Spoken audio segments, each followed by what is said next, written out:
warahmatullahi wabarakatuh. Selamat pagi. Perkenalkan, nama saya adalah Lulu Cornelia. Saya yang akan memandu kalian atau menemani kalian pada podcast kali ini.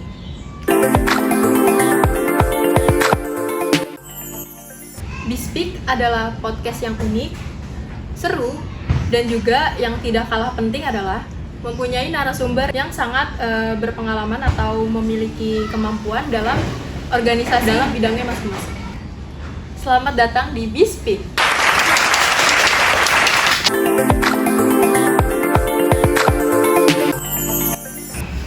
Oke, sekarang di samping saya ini ada dua narasumber yang saya sebutkan tadi.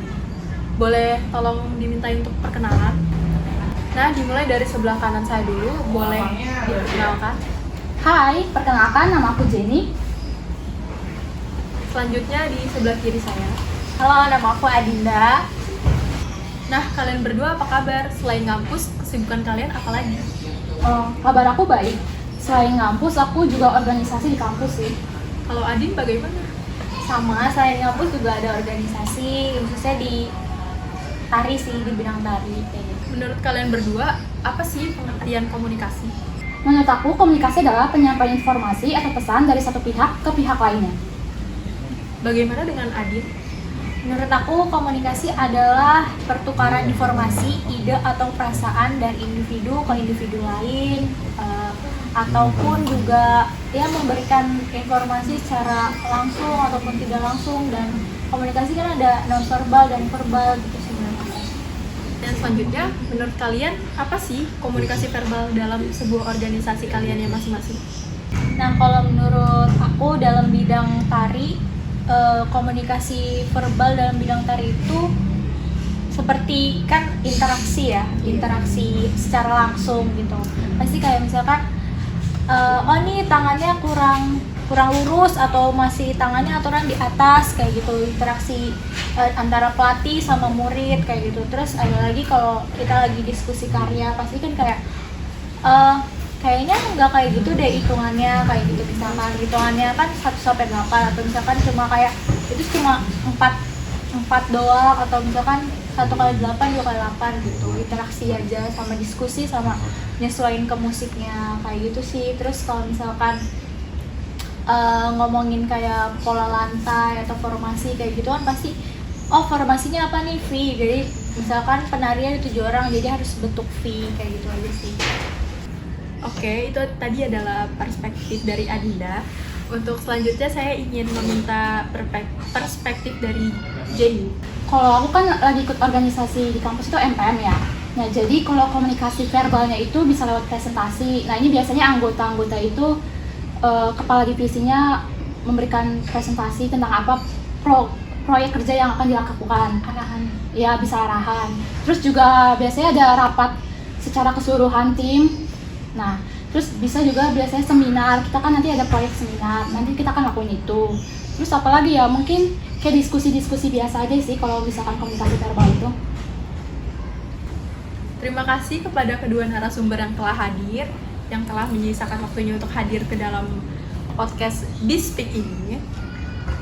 Dan terima kasih juga atas penjelasan yang tadi, sangat keren dan menginspirasi kita semua dalam berorganisasi dan berkomunikasi dalam organisasi itu seperti apa. Selanjutnya kita akan ada narasumber lainnya yang gak kalah mempunyai cerita yang menarik.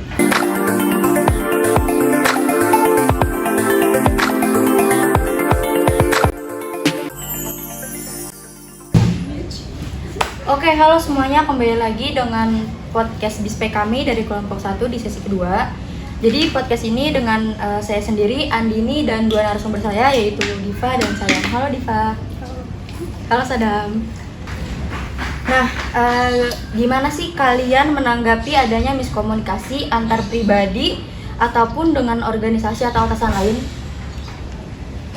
Oke, dari gue dulu. Gue pernah mengalami miskomunikasi dalam berorganisasi. Contohnya kayak waktu itu temen divisi gue, dia tuh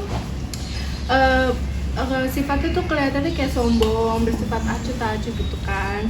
Nah terus selama waktu itu tuh gue liatin terus gerak-geriknya dia, kayak senang dideketin sama cowok-cowok, terus juga kadang suka bercanda dan lain-lain, sampai akhirnya karena gue nggak mau berprasangka buruk sama orang lain, gue beraniin diri buat nanyain dia langsung gitu kan.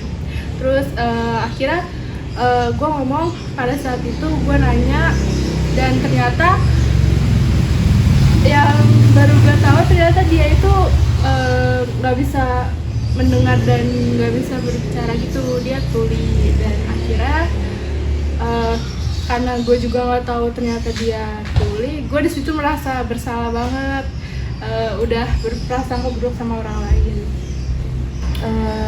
Terus apa bahasa isyarat apa sih yang lu udah tahu gitu? Sebelumnya gue belum pro banget ya dalam bahasa isyarat, gue masih belajar di awal-awal kayak huruf dari A, B, C, Z gitu. Terus juga gue baru bisa nyapa kayak halo, terus nama saya gitu, tapi masih pakai bahasa abjad A, B, C nya, jadi belum ini banget. Dikarenakan itu komunikasi antar pribadi yang gue lakuin pastinya komunikasi nonverbal kan. Nah dari situ gue udah mulai belajar cara berkomunikasi dengan teman tuli, belajar mandiri bahasa isyarat. Gue udah mulai belajar sendiri saya isyarat supaya bisa berkomunikasi sama dia. Jadi nggak ada kesalahpahaman lagi. Benar-benar. Kalau misalnya gue dari segi komunikasi ya di tempat kerja tuh gue kayak jarang banget soal komunikasi. Soalnya paling ada sih, cuman kayak beberapa aja. Kayak paling kalau misalnya sekali dua kali mah ada pasti kalau misalnya ketemu. Cuman kan karena posisi kerjaan gue beda nih sama Diva pengalamannya. Kalau pengalaman gue kalau di tempat kerja tuh karena gue emang kerjaannya juga sendiri-sendiri kayak tunggal gitu, jadi ya udah gak ada komunikasi sama siapapun. Paling kalau misalnya ketemu sama orang di jalan atau di gedung-gedung, gue suka ketemu nih sama orang kayak buat minta izin atau segala macem. Paling gue ngobrolnya atau komunikasinya itu sama dia sih, paling gitu aja. Oke, kan karena di sini gue masih kurang paham, lu bisa nggak sih jelasin lebih detailnya lagi gimana? Bisa sih. Jadi jadwal gue kerja ini kan kayak adalah jadwalnya kayak di hari Jumat itu kerjaan gue ada namanya ngambil barang nih ke kantor. Paling kalau misalnya komunikasi sama teman-teman kantor di situ aja, tapi ya itu banyak miss-nya juga. Kalau masalah di kerjaan, kenapa gue bilang nggak ada komunikasi sama sekali? Karena kerjaan gue tuh kayak datang ke gedung, terus kayak buat naro iklan, itu paling komunikasinya justru sama orang lain. Kayak misalnya contoh security atau resepsionis apartemen atau hotel, paling itu. Makanya kenapa gue bilang nggak ada komunikasi sama teman kerjaan, karena emang gue pure semua kerja itu sendiri-sendiri gitu. Oh gitu. Ya, jadi kalau begitu komunikasi verbal dan non verbal itu jalan semua, cuma banyak miskomunikasi aja. Iya. Oke. Jadi bilang kayak gitu. Oke, kalau buat lu Div, gue penasaran banget nih, gimana sih secara otodidak lu bisa belajar bahasa isyarat? Gue belajar otodidak karena gue kan udah punya berpengalaman dengan teman tuli, jadi mau nggak mau cara berkomunikasi dengan dia tuh gue harus belajar mandiri gitu. Jadi gue belajar mandiri lewat YouTube sih biasanya, terus juga dari Google biasanya gue cari-cari gimana sih cara gerak tangannya untuk berbicaranya gitu. Sumpah, keren banget sih, keren. Oke, untuk di podcast Bispeak kali ini gue rasa cukup. Terima kasih buat Diva, buat Sadam. Jadi itu aja podcastnya tentang banyaknya miskomunikasi non-verbal dan verbal.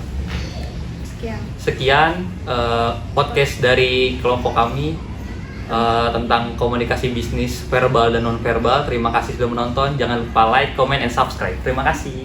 Makasih.